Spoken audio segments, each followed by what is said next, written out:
Assalamualaikum warahmatullahi wabarakatuh.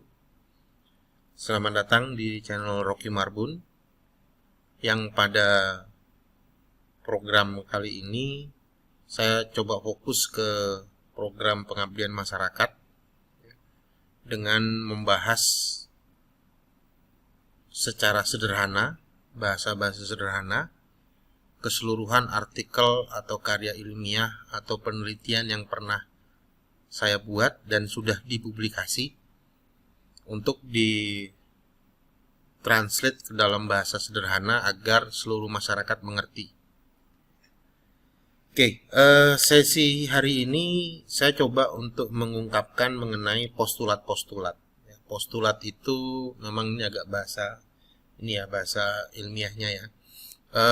Asumsi-asumsi atau dasar-dasar pemikiran yang menyebabkan keseluruhan artikel saya itu muncul, yang menjadikan alasan kenapa dalam melakukan penelitian, kenapa dalam menulis suatu karya ilmiah saya selalu berhubungan dengan bagaimana menguji dari suatu tindakan hukum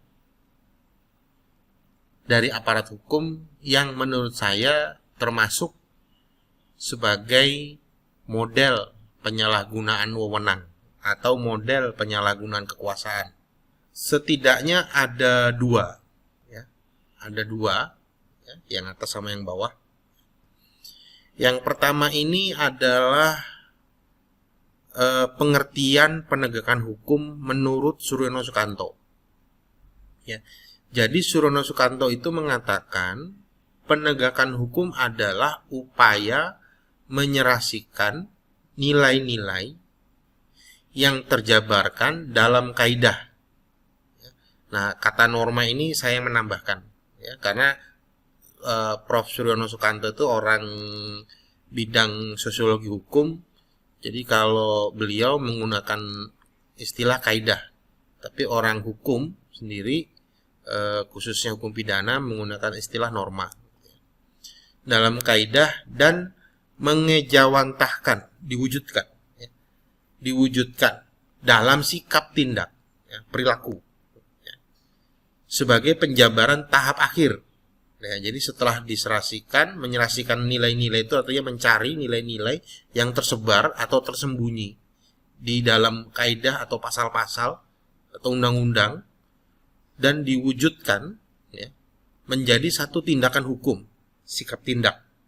Orang sosiologi menggunakan istilah sikap tindak, tapi orang ilmu hukum yang yuris normatif pasti menggunakan istilah tindakan hukum, sebagai penjabaran tahap akhir. Penjabaran tahap akhir yang dimaksud di sini adalah tahap akhir. Jadi sikap tindak itu merupakan wujud dari pemahamannya penegak hukum dalam mencari nilai-nilai, atau dalam bahasa sederhananya ketika mereka membaca pasal, maka mereka bertindak berdasarkan pemahaman mereka terhadap pasal tersebut. Nah, tindakan itu merupakan wujud akhir, dan tindakan itu didasarkan kepada wewenang. Suryono Sukanto menggunakan istilah diskresi. Nah, ini yang perlu dipahami. Diskresi itu juga bagian dari wewenang.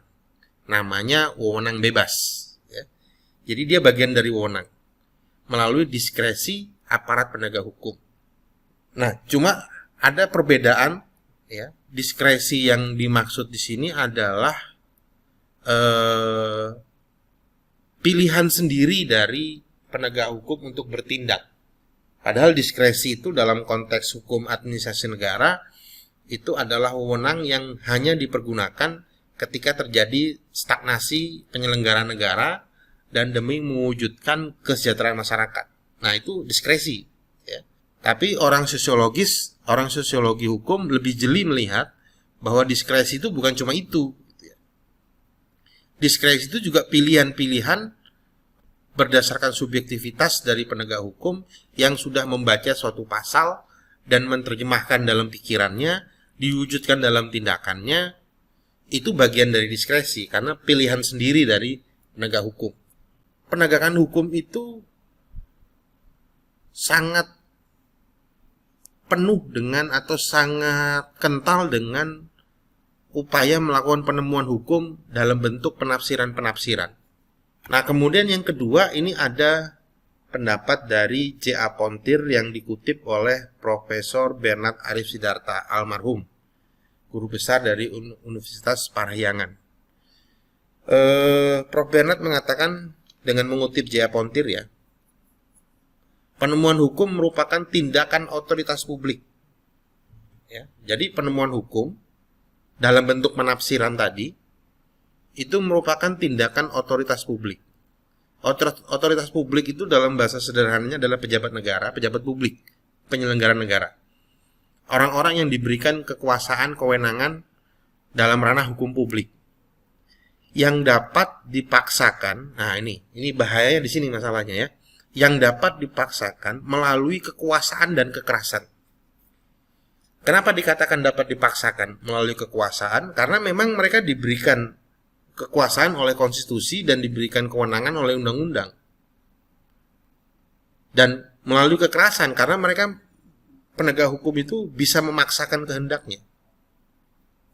Ketika mereka, kalau ini saya sambungkan dengan postulat yang pertama ya, ketika mereka sudah membaca pasal dan mereka menafsirkan, mereka wujudkan dalam tindakan hukum ya, sebagai bentuk akhir dari pemahaman dalam membaca pasal, yang juga merupakan kewenangan dia, diskresinya penegak hukum, maka dia dapat memaksakan pendapatnya itu. Baik dengan kekuasaannya, dan ditambah dengan pemaksaan melalui kekerasan. Artinya dia bisa menggunakan senjata, karena memang dibekali senjata. Ya. Nah, ini yang kemudian menjadi berbahaya ketika tindakan hukum dalam proses penegakan hukum sebagai bentuk akhir dari penafsiran para penegak hukum, kalau nggak bisa diuji bahaya. Harus bisa diuji, harus bisa dikritik. Dua postulat ini yang utama ya, yang saya temukan dalam proses membaca saya. Kemudian yang selalu saya ungkap dalam setiap artikel.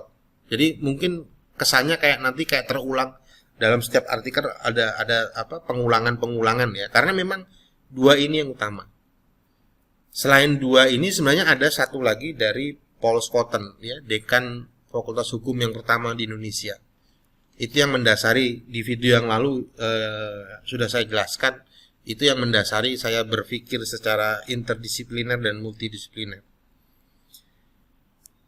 Oke, jadi saya harapkan postulat ini dipahami ya. Dua postulat ini adalah dua hal yang sangat mempengaruhi pemikiran saya hari ini hingga ke depan ya.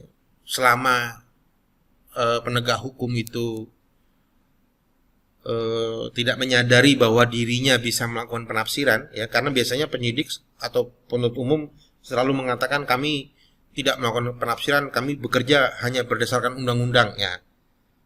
Bekerja berdasarkan undang-undang itu adalah penafsiran ya, karena undang-undang itu barang mati, benda mati, teks tertulis.